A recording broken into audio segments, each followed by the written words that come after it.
ಸರಳ ಸುಬ್ಬರಾವ್ ಅಂತ ನಮ್ಮ ಅಜಯ್ ರಾವ್ ಅವರು ನಟನೆಯ ಸಿನಿಮಾ ಇದು.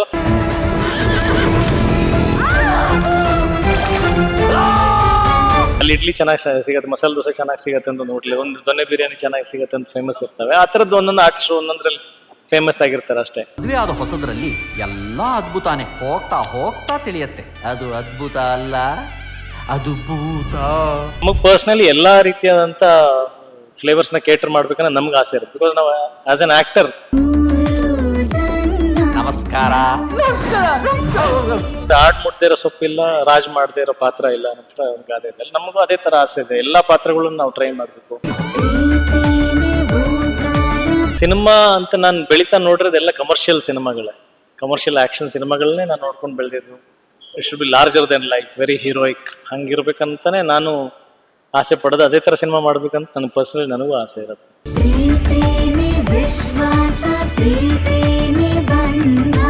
ನಮಸ್ತೆ, ನೀವು ನೋಡ್ತಾ ಇದ್ರ ಫಿಲ್ಮ್ ಬೀಟ್ ಕನ್ನಡ. ನಾನು ಯಶ್ವಂತ್. ಇತ್ತೀಚೆಗಷ್ಟೇ ಒಂದು ಟ್ರೈಲರ್ ನೋಡಿದೆ, ಸರಳ ಸುಬ್ಬರಾವ್ ಅಂತ ನಮ್ಮ ಅಜಯ್ ರಾವ್ ಅವರು ನಟನೆಯ ಸಿನಿಮಾ ಇದು. ಆ ಟ್ರೈಲರ್ ನೋಡ್ತಿದ್ದಂಗೆ ಬಹಳನೇ ಇಷ್ಟ ಆಯ್ತು. ಒಂದು ರೆಟ್ರೋ ಲುಕ್ ನಲ್ಲಿ ಇರುವಂತಹ ಟ್ರೈಲರ್. ಸೊ ಯಾಕೆ ಈ ಟ್ರೈಲರ್ ಬಗ್ಗೆ ಇಷ್ಟೊಂದೆಲ್ಲ ಮಾತಾಡ್ತಾ ಇದ್ದೀನಿ ಅಂದ್ರೆ, ಖುದ್ದಾಗಿ ಇವತ್ತು ನನ್ನ ಜೊತೆ ಅಜಯ್ ರಾವ್ ಅವರು ಇದ್ದಾರೆ. ಇವಾಗ ಒಂದಷ್ಟು ವಿಚಾರಗಳನ್ನ ಮಾತಾಡ್ತಾ ಹೋಗ್ತೀನಿ. ಫಸ್ಟ್ ಅವ್ರನ್ನ ವೆಲ್ಕಮ್ ಮಾಡೋಣ. ಸರ್ ನಮಸ್ತೆ ಸರ್, ಹೇಗಿದ್ರೆ? ಚೆನ್ನಾಗಿದೆ ಸರ್, ಥ್ಯಾಂಕ್ ಯು. ಅವಾಗೇನು ಅಂತಂದ್ರೆ ಒಂದು ಲೆಟರ್ ಇರ್ತಾ ಇತ್ತು, ಇಲ್ಲಾಂದ್ರೆ ಕದ್ದು ಮುಚ್ಚಿ ನೋಡೋದಾಗಿರ್ಬೋದು, ಮಾತಾಡ್ಸಕ್ಕೆ ತಿಂಗಳಂಗಟ್ಲೆ ಟೈಮ್ ತಗೊಳ್ಳೋದಾಗಿರ್ಬೋದು. ಇವಾಗ ನೀವು ಹೇಳ್ದಂಗೆ ಮೆಸೇಜಸ್, ಸೋಷಿಯಲ್ ಮೀಡಿಯಾ ಅಂತ ಬಂದಾಗ ತುಂಬಾ ಬೇಗನೆ ಸಿಕ್ಬಿಡ್ತೀವಿ, ತುಂಬಾ ಬೇಗನೆ ಮಾತಾಡ್ಬಿಡ್ತೀವಿ. ಆಮೇಲೆ ಹೋಗ್ತಾ ಹೋಗ್ತಾ ಆ ಲವ್ಗೆ ವ್ಯಾಲಿಡಿಟಿ ಅನ್ನೋದು ಬಹಳ ಕಮ್ಮಿ ಆಗ್ತಾ ಇದೆ ಅಂತ. ಈಗ ಏನೋ ಒಂದು ಸಣ್ಣ ಪುಟ್ಟ ವಿಷಯಕ್ಕೂ ಬ್ರೇಕಪ್ ಆಗೋಯ್ತು, ನೆಕ್ಸ್ಟ್ ಇವನ್ ಇಲ್ಲ ಅಂದ್ರೆ ಅವನು, ಇವಳು ಇಲ್ಲ ಅಂದ್ರೆ ಅವಳು ಅಂತ ಅನ್ಕೊಂಡ್ ಆ ವ್ಯಾಲಿಡಿಟಿ ಪ್ರತಿಯೊಂದು, ನಾಟ್ ಈವನ್ ಲವ್, ಎಲ್ಲ ಒಂದು ರಿಲೇಶನ್ಶಿಪ್ ಅಲ್ಲೂ ವ್ಯಾಲಿಡಿಟಿ ತುಂಬಾ ಕಮ್ಮಿ ಆಗ್ತಾ ಇದೆ. ಕಮ್ಮಿ ಆಗಿದೆ. ಇನ್ನೊಂದು ವಿಚಾರ, ನೀವು ಇಮ್ಯಾಜಿನ್ ಮಾಡಿ, ಆಗಿನ ಕಾಲದಲ್ಲಿ ಎಲ್ಲರೂ ಪರ್ಸಲ್ ಒಂದು ಪಾಸ್ಪೋರ್ಟ್ ಸೈಜ್ ಫೋಟೋ ಸಿಕ್ಕರು ಇಟ್ಕೊಂಡಿರೋರು. ಅವನು ಒಂಟಿ ಆಗಿದ್ದಾಗ ಅಥವಾ ಅವಳು ಇದ್ದಾಗ ಎಲ್ಲ ಪಿಲ್ಲೋ ಕೆಳಗಡೆ ಇಟ್ಕೊಂಡು ಮಲ್ಗೋರು, ರಾತ್ರಿ ಅದನ್ನೆಲ್ಲ ನೋಡೋರು, ಹೆಂಗಿದಾಳೆ, ಏನ್ ಮಾಡ್ತಿದ್ದಾಳೆ, ಅಥವಾ ಇವನೇನ್ ಮಾಡ್ತಿದ್ದಾನೆ, ಅದು ಅವ್ರದೇ ಇಮ್ಯಾಜಿನೇಷನ್, ಕನಸುಗಳು ಇರೋದು. ಯಾವಾಗ ಸಿಗ್ತಾರೆ ಒಂಚ ತಳಮಳ ಅನ್ನೋದೆಲ್ಲ ಇರೋದು. ಈಗ ಮೊಬೈಲ್ ನಮ್ಗೆ ನಿಮಗೆ 1000 ಸೆಲ್ಫಿಗಳು ಎಲ್ಲ ಪೋಸ್ಟ್ ಆಗಿರುತ್ತೆ, ಎಲ್ಲ ಇಟ್ಸ್ ಗಾನ್. ಸೊ ವ್ಯಾಲ್ಯೂಸ್ ಅನ್ನೋದೇನಿದೆಯಲ್ಲ ಅದು ಹೋಗಿದೆ ಅಷ್ಟೇ. ಬರ್ತಾ ಬರ್ತಾ ಡೇಟಿಂಗ್ ಆ್ಯಪ್ಗಳು ಜಾಸ್ತಿ ಆಗಿದೆ. ಡೇಟಿಂಗ್ ಆ್ಯಪ್ಸ್ಗಳು ಬಂದಿದ್ದಾವೆ. Everything is instant. ಅಲ್ಲೇ ಡ್ರಾ ಅಲ್ಲೇ ಬಹುಮಾನ ಇದೆ. ಸರ್, ಈಗ ಲವರ್ಸ್ ಡೇ ಹತ್ರ ಇದ್ದಾಗ ಬರ್ತಾ ಇರುವಂತ ಸಿನಿಮಾ. ಈ ಒಂದು ಲವರ್ಸ್ ಡೇ ದಿನ ಕೆಲವೊಬ್ರು ಹೇಳ್ಕೊಂಡಿರ್ತಾರೆ, ಇಲ್ಲ ಈ ವರ್ಷ ಆದ್ರೂ ನನ್ನ ಹುಡುಗಿನ ಪ್ರಪೋಸ್ ಮಾಡ್ಬಿಡ್ತೀನಿ, ಇಲ್ಲಾಂದ್ರೆ ಈ ವರ್ಷ ನಾನು ಇಷ್ಟಪಟ್ಟು ಹುಡುಗಿ ಪ್ರಪೋಸ್ ಮಾಡೋಣ, ಈ ತರದ್ದೆಲ್ಲ ಒಂದಷ್ಟೆಲ್ಲ ಇರುತ್ತೆ ಸರ್. ಈ ಸಿನಿಮಾ ನೋಡಿದ್ಮೇಲೆ ಯಾರಾದ್ರೂ ಒಂದಷ್ಟು ಮನಸ್ಥಿತಿಗಳು ಬದಲಾವಣೆ ಆಗಬಹುದಾ? ಒಳ್ಳೆ ಅಷ್ಟು ಫಿಲಾಸಫಿ ನಾವು ಹೇಳ್ತಾ ಇಲ್ಲ, ಬದಲಾವಣೆ ಮಾಡ್ಬೇಕು ಅನ್ನೋ ಫಿಲಾಸಫಿನಲ್ಲಿ ನಾವು ಹೊರಟಿಲ್ಲ. ಬಟ್ ಡೆಫಿನೆಟ್ಲಿ ಇನ್ಫ್ಲೂಯೆನ್ಸ್ ಆಗುತ್ತೆ. ಅಂದ್ರೆ ಬದಲಾವಣೆ ಅಂದ್ರೆ ಚೇಂಜ್ ಓವರ್, ಬಟ್ ಇನ್ಫ್ಲೂಯೆನ್ಸ್ ಆಗೋದು ಬೇರೆ. ಅಂದ್ರೆ ಕ್ರಮೇಣವಾಗಿ ಅದು ಸ್ಲೋ ಪಾಯ್ಸನ್ ತರ ಕೊಡೋದಿರುತ್ತಲ್ಲ. ನಾವು ಅದೇ ಆ ಮೌಲ್ಯತೆಗಳು ಹೇಳ್ದಾಗ, ವ್ಯಾಲ್ಯೂಸ್ ಹೇಳ್ದಾಗ ಎಷ್ಟು ಬ್ಯೂಟಿಫುಲ್, ಎಷ್ಟು ಚಂದ ಇರ್ತಾಯಿತ್ತು ಪ್ರೀತಿ ಅನ್ನೋದು ನಾವು ಹೇಳಿದಾಗ. ಆಮೇಲೆ ಇಡೀ ಸಿನಿಮಾ ಇವನ್ ಸರಳನ ಅಷ್ಟೇ ಪ್ರೀತಿಸ್ತಾನೆ, ಸುಬ್ಬರಾವ್ ಅನ್ನೋದು ಅಷ್ಟು ಕೇರ್ ಮಾಡ್ತಾನೆ, ಅಷ್ಟು ಪ್ರೀತಿಸ್ತಾನೆ. ಗರ್ಭಿಣಿ ಆಗಿದ್ದಾಗ ಇಡೀ ಅವಳ ಬಾಣಂತನ ಇವನೇ ನೋಡ್ಕೊಳ್ತಾನೆ. ಸೊ ಅದು ಒಂದು ಫ್ಯಾಂಟಸಿ ಅನ್ಸುತ್ತೆ. ಅದನ್ನ ಡೆಫಿನೆಟ್ಲಿ ಕ್ಯಾರಿ ಮಾಡ್ತಾರೆ, ಮೆಮೊರೀಸ್ ಅಂತೂ ಡೆಫಿನೆಟ್ಲಿ ಕ್ಯಾರಿ ಮಾಡ್ತಾರೆ. ಸರ್, ಈಗ ಜನರಲ್ ಆಗಿ ಮಾತಾಡೋದಾದ್ರೆ, ನೀವು ಫಸ್ಟ್ ಸಿನಿಮಾ ಇಂದ ತಗೊಂಡ್ರೆ ಈಗಿನ ಸಿನಿಮಾವರೆಗೂ ಹೊಸದೇನಾದ್ರೂ ಟ್ರೈ ಮಾಡ್ಬೇಕು ಅಂತ ಡಿಫ್ರೆಂಟ್ ಕಾನ್ಸೆಪ್ಟ್ ಆಗಿರೋ ಸಿನಿಮಾಗಳನ್ನೆಲ್ಲ ಟ್ರೈ ಮಾಡಿದ್ರ? ಒಂದು ಆಕ್ಷನ್ ಆಗಿರ್ಬೋದು, ಒಂದಷ್ಟು ಜಾನ್ರ ಟ್ರೈ ಮಾಡಿದ್ದೀರಾ. ಬಟ್ ನಿಮ್ಗೆ ಎಕ್ಸ್ಕ್ಯೂಸ್ ಮೀ ನಲ್ಲೂ ಕೂಡ ಒಂದು ಬ್ರೇಕಪ್ ಆಗುತ್ತೆ, ಅಂದ್ರೆ ಅಲ್ಲಿ ಒಂದು ತ್ಯಾಗಮಯಿ ತರ ಕಾಣಿಸ್ಕೊಳ್ತೀರ ಅಲ್ಲಿ.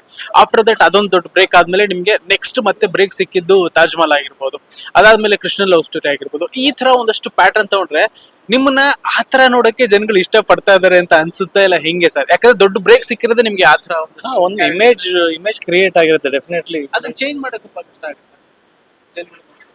ಕಷ್ಟ, ಡೆಫಿನೆಟ್ಲಿ ಅದೊಂದು ಕಷ್ಟದ ವಿಚಾರನೇ. ಬಟ್ ಹೋಗ್ತಾ ಹೋಗ್ತಾ ಕ್ರಮೇಣವಾಗಿ ಆ ಆಡಿಯನ್ಸ್ ಕೂಡ ಮೆಚ್ಯೂರ್ಡ್ ಆಗಿರ್ತಾರಲ್ಲ, ಅಂದ್ರೆ ನೋಡ್ಕೊಂಡ್ ಬಂದಿರ್ತಕ್ಕಂಥ ಆಡಿಯನ್ಸು ಮೆಚ್ಯೂರ್ ಆಗಿರ್ತಾರೆ. ಅವರಿಗೂ ಚೇಂಜ್ ಓವರ್ ಬೇಕಂತ ಅನ್ಸೋರು ಇದ್ದಾರೆ. ಬಟ್ ಓವರ್ ಆಲ್ ಕಂಪ್ಲೀಟ್ಲಿ ನಾನು ಚೇಂಜ್ ಓವರ್ ಕೊಡೋದು ಕಷ್ಟದ ವಿಚಾರನೇ ಅದು. ಬಟ್ ಆಸ್ ಅನ್ ಆರ್ಟಿಸ್ಟ್ ಅಂದ್ರೆ ಇದನ್ನ ಮಾಡಬಲ್ಲ ಅನ್ನೋ ಒಂದು ನಂಬಿಕೆ ಹುಟ್ಟಿಸ್ಬೋದು. ಬೇರೆ ಬೇರೆ ಕ್ಯಾರೆಕ್ಟರ್ಸ್ಗಳು ಮಾಡ್ಬೋದು ಅನ್ನೋ ಒಂದು ಕಾನ್ಫಿಡೆನ್ಸ್ ಅವರಲ್ಲಿ ಕೊಡ್ಬೋದು. ಬಟ್ ಟೋಟಲಿ ಕ್ಯಾರೆಕ್ಟರ್ ಚೇಂಜ್ ಅಂದ್ರೆ ಇಮೇಜೇ ಚೇಂಜ್ ಮಾಡೋದಿದೆಯಲ್ಲ, ತಪ್ಪು ಆಗುತ್ತೆ ಮತ್ತು ಕಷ್ಟನೂ ಹೌದು. ಹಾಗಾದ್ರೆ ಜನಗಳಿಗೆ ಒಂದ್ ರೀತಿಲಿ ಅಜಯ್ ರಾವ್ನ ಭಗ್ನ ಪ್ರೇಮಿಯಾಗಿ ನೋಡಕ್ಕೆ ಇಷ್ಟಪಡ್ತಾರ ಸ್ಕ್ರೀನ್ ಮೇಲೆ?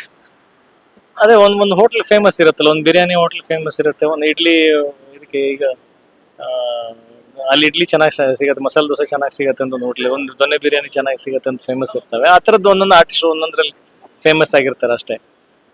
ಬಟ್ ನಮಗೆ ಪರ್ಸ್ನಲಿ ಎಲ್ಲ ರೀತಿಯಾದಂಥ ಫ್ಲೇವರ್ಸ್ನ ಕೇಟರ್ ಮಾಡ್ಬೇಕನ್ನೋ ನಮ್ಗೆ ಆಸೆ ಇರುತ್ತೆ. ಬಿಕಾಸ್ ನಾವು ಆಸ್ ಅನ್ ಆಕ್ಟರ್ ಈಗ ಅಣ್ಣವ್ರ ಥರ ಅಂದ್ರೆ ಆಡ್ ಮುಟ್ದೇ ಇರೋ ಸೊಪ್ಪಿಲ್ಲ, ರಾಜ್ ಮಾಡದೇ ಇರೋ ಪಾತ್ರ ಇಲ್ಲ ಅಂತ ಒಂದು ಗಾದೆ ಇದೆ. ನಮಗೂ ಅದೇ ಥರ ಆಸೆ ಇದೆ. ಎಲ್ಲ ಪಾತ್ರಗಳನ್ನು ನಾವು ಟ್ರೈ ಮಾಡಬೇಕು, ಎಲ್ಲ ಥರದ ಪಾತ್ರ ಮಾಡಿ ಗೆಲ್ಲಬೇಕು ಅಂದ್ರೆ ಸೆನ್ಸ್ ಜನ ಅದನ್ನ ಇಷ್ಟಪಟ್ಟು ಕಮರ್ಷಿಯಲಿನೂ ಸಕ್ಸಸ್ ಆಗ್ಬೇಕು, ಅವಾಗ ಅದು ಸಾರ್ಥಕತೆ ಬರುತ್ತೆ. ಸೊ ಆ ಥರದ ಆಸೆಗಳು ಇದಾವೆ. ಇತ್ತೀಚೆಗೆ ಮಾಡಂತ ಲಾಯರ್ ಪಾತ್ರ ಆಗಿರ್ಬೋದು, ಮೊನ್ನೆ ರಾಧೆ ಆಗಿರ್ಬೋದು, ಟೋಟಲ್ ಎರಡೂ ಡಿಫ್ರೆಂಟ್ ಆಗಿ ಕಾಣಿಸ್ಕೊಂಡ್ರಿ. ಈಗ ಒಂದು ರೆಟ್ರೋ ಲುಕ್ ಅಲ್ಲಿ ಕಾಣಿಸ್ಕೊಳ್ತಾ ಇದೀರಾ. ಕಾಣಿಸ್ಕೊಳ್ಳೋ ರೀತಿ ವಿಭಿನ್ನ ಆದ್ರೂ ಕ್ಲೈಮ್ಯಾಕ್ಸ್ ಆ ತರಕ್ಕೆ ಏನಾದ್ರು ಆಗ್ಬೋದಾ, ಇಲ್ಲ ಟೋಟಲಿ ಡಿಫ್ರೆಂಟ್ ಅಂತ ಅನ್ಸುತ್ತೆ ಈ ಸಿನಿಮಾ? ಅಂದ್ರೆ ಕ್ಲೈಮ್ಯಾಕ್ಸ್ ಏನು ಅರ್ಥ ಆಗಲಿಲ್ಲ. ನಿಮಗೆ ಹೋಗ್ತಾ ಹೋಗ್ತಾ ಮಾಡುವಂತ ಸಿನಿಮಾಗಳಲ್ಲಿ ಭಗ್ನ ಪ್ರೇಮಿಯಾಗಿ ಕಾಣಿಸ್ಕೋಬೇಕು ಅಂತ ಅನ್ಸುತ್ತಾ, ಇಲ್ಲ ಬೇರೆ ರೀತಿಯಲ್ಲಿ ಇನ್ನೊಂದೇನಾದ್ರು ಕೊಡ್ಬೇಕು ಅಂತ ಅನ್ಸುತ್ತಾ? ಅಲ್ಲ, ಕಥೆ ಕನ್ಕ್ಲೂಷನ್ ಸರಿಯಾಗಿರ್ಬೇಕು ಅಷ್ಟೇ. ನಾವು ಯಾವ ಪಾತ್ರ ತಗೊಳ್ತೀವಿ, ಯಾವ ಕಥೆ ತಗೊಳ್ತೀವಿ, ಈಗ ನಮ್ ಟೇಸ್ಟ್ ತಕ್ಕಂತೆ ಅದನ್ನ ಚೇಂಜ್ ಮಾಡಕ್ಕಾಗಲ್ಲ. ಬಟ್ ಆ ಕಥೆ ಏನ್ ಡಿಮಾಂಡ್ ಮಾಡ್ತಿದೆ ಅದಕ್ಕೆ ಅದೇ ಜಸ್ಟಿಫಿಕೇಶನ್ ಅಂದ್ರೆ ಅದನ್ನೇ ಕೊಡ್ಬೇಕಾಗತ್ತೆ ಅಷ್ಟೇ. ಈಗ ಜನಗಳು ನಿಮ್ಗೆ ಅದೇ ರೀತಿ ನನಗೆ ಅಲ್ಲ ಅದೇ ತರ ಅಜಯ್ ರಾವ್ ನನ್ಗೆ ಇಷ್ಟ ಆಗುತ್ತೆ, ಅವ್ರು ಅದೇ ತರ ಸಿನಿಮಾ ಮಾಡ್ಬೇಕು ಅಂತ ಮುಂದಿನ ದಿನಗಳಲ್ಲಿ ಅದೇ ತರ ಏನಾದ್ರು ಆಯ್ತು ಅಂತಂದ್ರೆ ನಿಮ್ಮ ಟೇಸ್ಟ್ ಚೇಂಜ್ ಆಗ್ಬೋದಾ? ಇಲ್ಲ, ಜನಕ್ಕೆ ಏನ್ ಬೇಕು ಅದನ್ನೇ ಕೊಡ್ಬೇಕಲ್ಲ ನಾವು ಅಷ್ಟೇ. ಅಲ್ಟಿಮೇಟ್ಲಿ ನನಗೆ ಆ ಥರದ್ದು ಇಷ್ಟ ಅಂದ್ರೆ ಆ ಥರ ಸಿನಿಮಾ ನೋಡ್ತೀನಿ ಪ್ರಾಬಬ್ಲಿ ಸ್ಕ್ರೀನ್ ಮೇಲೆ ನಾನು ಕೂತ್ಕೊಂಡು. ಬಟ್ ಇಷ್ಟಪಡ್ತೀನಿ ಅದು ಯಾವ ತರ ಜಾನರ ಸಿನಿಮಾ ಇಷ್ಟಪಡ್ತೀರಾ, ಯಾವ್ದು ನೋಡ್ತೀರಾ ಹೆಚ್ಚಾಗಿ? ನಾನು ಪರ್ಸ್ನಲಿ ತುಂಬಾ ಅಂದ್ರೆ ಸಿನಿಮಾ ಅಂತ ನಾನು ಬೆಳಿತಾ ನೋಡಿರೋದೆಲ್ಲ ಕಮರ್ಷಿಯಲ್ ಸಿನಿಮಾಗಳೇ, ಕಮರ್ಷಿಯಲ್ ಆಕ್ಷನ್ ಸಿನಿಮಾಗಳನ್ನೇ ನಾನು ನೋಡ್ಕೊಂಡು ಬೆಳೆದಿದ್ದು. It should be larger than life, very heroic, ಹಂಗಿರ್ಬೇಕಂತಾನೆ ನಾನು ಆಸೆ ಪಡೋದು. ಅದೇ ತರ ಸಿನಿಮಾ ಮಾಡ್ಬೇಕಂತ ನನ್ನ ಪರ್ಸನಲಿ ನನಗೂ ಆಸೆ ಇರೋದು. ಅಂಡ್ ಈ ಸಿನಿಮಾ ಕಂಪ್ಲೀಟ್ ಒಂದು ರೆಟ್ರೋ ಲುಕ್ ಇರೋದ್ರಿಂದ ನಿಮ್ಮನ್ನ ನಾವು ಯಾವ ರೀತಿಯಾಗಿ ನೋಡ್ಬೋದು, ಅಂಡ್ ಈ ಮೂಲಕ ಜನಗಳಿಗೆ ಅಂಡ್ ಲವರ್ಸ್ ಡೇಗೂ ಕೂಡ ಬರ್ತಾ ಇರೋದ್ರಿಂದ ಏನಾದ್ರು ಸ್ಪೆಷಲ್ ಆಗಿ ನೋಡ್ಬೋದಾ? ಅದೇ ಆ ಪೀರಿಯಡ್ ಅಲ್ಲಿ ಡಾಕ್ಟರ್ ರಾಜ್ಕುಮಾರ್ ಅವರು, ಅನಂತ್ ನಾಗ್ ಸರ್, ವಿಷ್ಣು ಸರ್ ಎಲ್ಲ ಏನ್ ಮಾಡಿದ್ರಲ್ಲ ಆ ಫ್ಲೇವರ್ನ ನಾವು ಒಂಚೂರು ಟಚ್ ಮಾಡೋದಕ್ಕೆ ಟ್ರೈ ಮಾಡಿದೀವಿ. ಏನಂತಾರೆ, ಅಷ್ಟು ಪರಿಮಳ ನಾವು ಕೊಡದೇ ಇದ್ರು ಒಂದ್ ಹಂತಕ್ಕೆ ಅಲ್ಲಿ ರೀಚ್ ಆಗೋಣ ಅಂತ ಒಂದು ಪ್ರಯತ್ನ ಮಾಡಿದೀವಿ ಅಷ್ಟೇ. ಸೊ ಈಗಿನ ಜನರೇಷನ್ ಆ ಥರ ಸಿನಿಮಾ, ಆಗಿನ ಕಾಲದ ಸಿನಿಮಾ ಹೇಗಿರ್ಬೋದು ಒಂದು ಮತ್ತೊಂದು ಮೆಲ್ಕು ಹಾಕುವಂತ ಒಂದು ಅವಕಾಶ ಅಷ್ಟೇ. ಸರ್, ಟ್ರೈಲರ್ ರಿಲೀಸ್ ಆಗಿದೆ, ಒಂದು ಒಳ್ಳೆ ವ್ಯೂಸ್ ಪಡ್ಕೊಳ್ತಾ ಇದೆ, ಜನರು ಕೂಡ ತುಂಬಾ ಇಷ್ಟ ಪಡ್ತಾ ಇದ್ದಾರೆ. ಇನ್ನೇನು ಕೆಲವೇ ದಿನಗಳಲ್ಲಿ ರಿಲೀಸ್ ಆಗುತ್ತೆ ಸಿನಿಮಾ, ಅಂಡ್ ಬ್ಯಾಕ್ ಟು ಬ್ಯಾಕ್ ಬರ್ತಾ ಇದ್ದೀರಾ.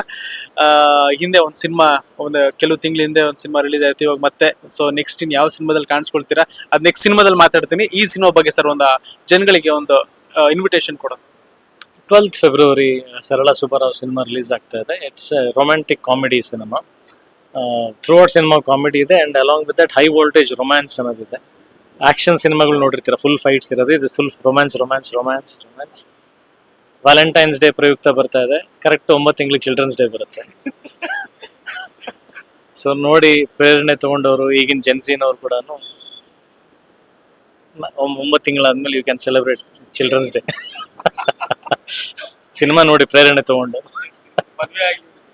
ಮದುವೆ ಆಗಿ ಬಂದಿರತಕ್ಕಂಥ ಕಪಲ್ಸ್, ಹೊಸದಾಗಿ ಮದುವೆ ಆಗ್ಬೇಕಂತಿರೋರು, ಒಳ್ಳೆ ಹಬ್ಬ ಇರುತ್ತೆ. ವ್ಯಾಲೆಂಟೈನ್ಸ್ ಡೇಗೆ ಒಂದು ಒಳ್ಳೆ lovable gift from our side. Thank you sir, thank you so much. And first day first show theatre ಸಿಗೋಣ. ನಾವು ಕೂಡ ಆ ಒಂದು ರೆಟ್ರೋ ಎರಾಗ್ ಹೋಗಿ ಮತ್ತೆ ವಾಪಸ್ ಬರೋಣ. ಅವತ್ತಿನ ದಿನ ಜನಗಳ ರೆಸ್ಪಾನ್ಸ್ ಮಧ್ಯದಲ್ಲಿ ಕೂತ್ಕೊಂಡು ಸಿನಿಮಾ ನೋಡೋಣ ಅಂತ ಹೇಳ್ತಾ ಆಲ್ ದ ಬೆಸ್ಟ್ ಸರ್, ಮತ್ತೆ ಸಿಗೋಣ. Thank you.